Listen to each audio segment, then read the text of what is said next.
Hello, welcome to Healthy Geeky Amber. I'm Amber. It's been an interesting time, y'all. I'm on week 11 after having VSG weight loss surgery. And this is a shirt that, let's see, yeah, you can see the first two buttons. This is a shirt that stopped. I bought it and it fit, obviously. And then it started to not fit. And now it's, the button, top button straining a little bit, but, looking at my monitor, not bad, not bad. So I'll take it. I put the stats before the video. Okay, y'all. I am what's known as a slow loser, which I feel is so applicable. I had to break that word down so hard because I don't know how to pronounce it. That applies a lot. Um, okay, so I talked to the psychologist, the weight loss psychologist, because because I have two therapists, and I was like, and a psychiatrist. I was like, what do I need? But yeah, what do I need her for? But I needed her. So I talked to her about how I still have cravings, and this is hard. This is harder than I thought it was going to be. And I know that that is the story that everyone tells. And it's so annoying. It's these people are like, man, it's super hard. It's like, okay, we get it. And so it's just super annoying, but it's like, but I'm like, no, this is super hard.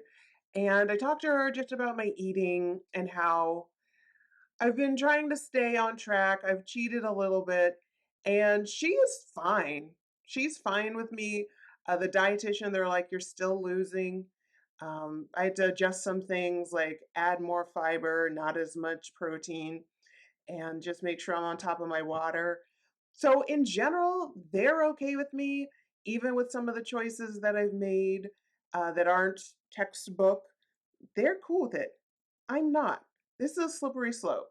This is not good. I cannot intuitively eat. I cannot say it enough. I cannot intuitively eat. I need rules and structure. Although doing rules and structure alone before didn't help, but now, so now I have the added tool of the surgery, but still, it's still hard. So it turns out so one of the things about weight loss surgery that people don't understand is that it helps you with like a certain hunger hormone or something. So you're not as hungry. And like when I go to these support groups, like sometimes they're or online, people are like, "Oh, I had 3 peas and now I'm so full." That is not me, y'all. And so I'm frustrated. I'm nervous that I'm going to stretch out my pouch and then I'll be like I was before. All these things. And I told her about it, and she said that there's like 20% of people who do not lose their cravings. I'm one of the lucky 20%. So, next step is meds, adding meds. So, she's a psychologist, not a medical doctor. So, I'm going to talk to the medical doctor next week as of this recording, and we're going to have a conversation about meds. I've taken weight loss meds before, and they work. They've worked. But one started to wear off, and the other made me manic. And so I made it really clear that I can't mess with my bipolar disorder. Like, we can't. So, see what you can do. And she's like, yeah, there's new options now. So you have options. So I'm going to talk to the medical doctor. And I think that that would be an extra, like, that would take me over the edge because I'm eating less. I'm trying to stay within my calories. I've been pretty good, but like I have a minimum and I want to hit the minimum, not the maximum. Anyhow, so I'm trying, and like one day I doubled how many calories I got. And it was because of carrot cake. Because my roommates are too kind and got some carrot cake and said that I could have some. I kind of wish she was a jerk, so it wouldn't be a thing. But alas, I had, a small amount because my stomach can't hold a lot. But when you do that like 2, 3 times a day, having a little bit, that's basically a slice. And each slice is like 500 something calories or 800. Anyhow, it's a lot of calories. So that was a thing. So I don't think there's anything that's going to not make me want to have carrot cake. But I think that having fewer cravings, full stop, is going to help along the way. So I will keep you posted. I'm looking at my notes because I'm not a professional. You're not paying for this, you don't care. So, another thing, so the name of this page is Healthy Geeky Amber. So I want to talk about amber and being geeky for a second. So usually that's going to manifest in talking about like comic book movies or Doctor Who, only the first 10 doctors. Don't get me started. I stopped after Tenet.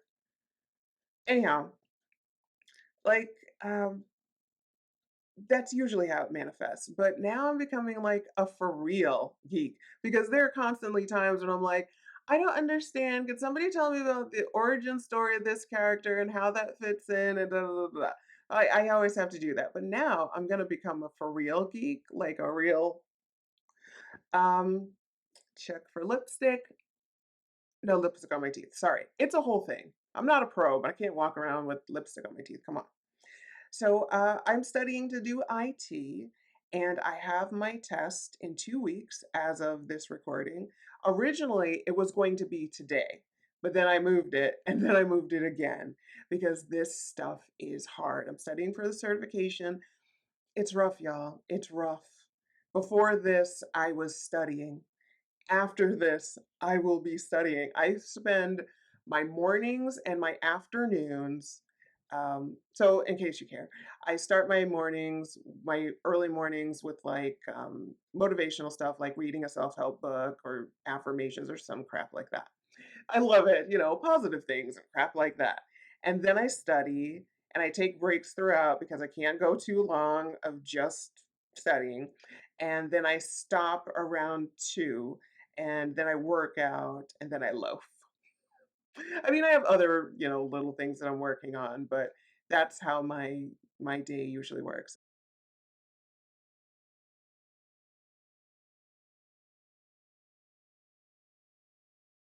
And I wish that you would judge me. I will find you. I won't find you. But actually, now I'm in IT. Maybe I can. So, yeah, or going to be in IT. So, it's a really nerve-wracking thing. I've been doing like gigs and performance stuff. And so, just really weird things that I've cobbled together to make a living. And now I want to like do normal people stuff. So, I am studying to get a normal people job. Another thing that I'm doing is I'm starting Toastmasters again. I did it like a few years ago for like a year, and I loved it. I absolutely loved it. So I look forward to going back. It's going to be a time. I had a time. And so as of this recording, I feel like I have to say that every time. We are in quarantine for the because of coronavirus. So I'm doing online groups, online Toastmasters. I've been hopping around to try to find one. And when I do, I'm going to get back on track. And that, as I say, is that. I'm hanging in there, y'all. I am. I'm doing the best I can.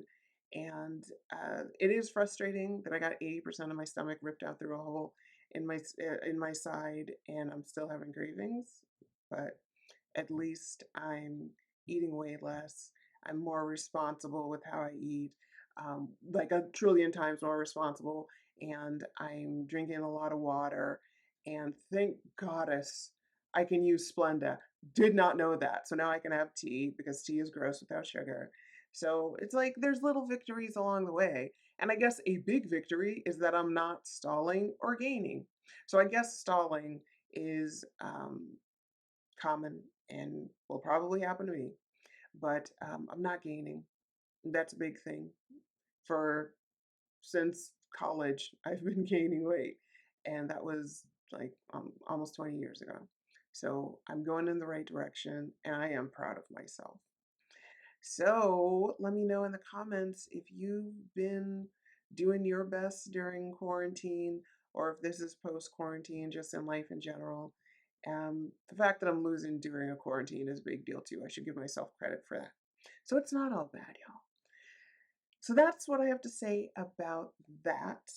Leave me comments. That would make me feel awesome. I don't know how to close these things, so bye.